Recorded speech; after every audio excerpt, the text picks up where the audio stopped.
Praise the lord ప్రియులారా, ప్రభు మాట్లాడుతుండగా విందాము.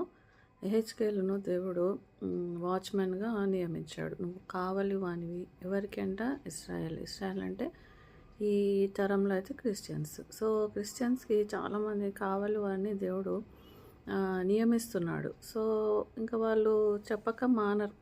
ఎందుకంటే దేవుడు ఏమన్నాడంటే, మీరు కానీ చెప్పకపోతే వాళ్ళు విన్నా వినకపోయినా మీరు చెప్పేది చెప్పాలి. ఎందుకంటే మీ మధ్యలో ఒక ప్రవక్త ఉన్నాడని, దేవుడు ఆ ప్రవక్తని ఎంచుకున్నాడని, ఆ ప్రవక్త ద్వారా మీతో మాట్లాడుతున్నాడని దేవుడు అందరూ తెలుసుకోవాలన్నది ఆయన చిత్తం. కాబట్టి ఇజ్రాయెల్ అనేక విషయాల్లో తప్పిపోతుంటే దేవుడు డైరెక్ట్ మాట్లాడలేక ఎవరినో ఒకరిని ఆ తరంలో ఎంచుకొని వారి ద్వారా దేవుడు అనేకమైన విషయాలు ఇజ్రాయేల్కు తెలియజేశాడు. అలాగే హెచ్కేల్ని కానీ ఎర్మియాని కానీ ప్రభువు వాడుకున్నాడు. ఇంకా అనేకమైన ప్రవక్తలు ఉన్నారు. దావీదు కూడా ఒక ప్రవక్తనే. అబ్రహాం మొదలుకొని లాస్ట్ చాప్టర్ ప్రకటన గ్రంథంలో ఉన్న యోహాను వరకు కూడా అందరూ ప్రవక్తలే.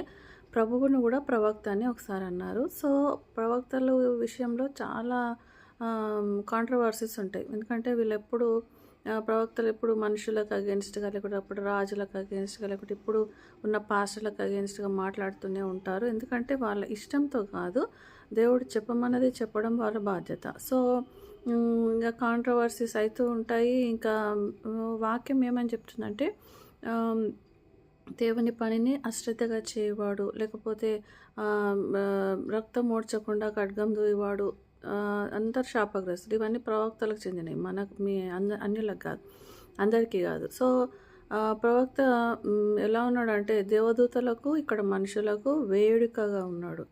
అందరూ నవ్వుకునేటట్టు, అక్కడ దేవదూతలు చూసి నవ్వుతుంటారంటే ఇక్కడ మనుషులు చూసి నవ్వుతుంటారంట, వీళ్ళ తిప్పలు చూసి. సో అక్కడ దేవునికి చెప్పలేక, ఇక్కడ ప్రజలకు చెప్పలేక, మధ్యలో అడకత్తెరలో పోక చెక్కలాగా వీళ్ళ పరిస్థితి ఉంటుంది.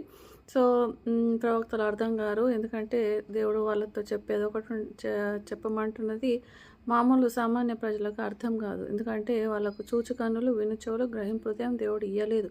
కాబట్టి వీళ్ళు వాళ్ళకు అర్థమయ్యేటట్టు చెప్పడానికి సర్వ ప్రయత్నాలు చేస్తుంటారు.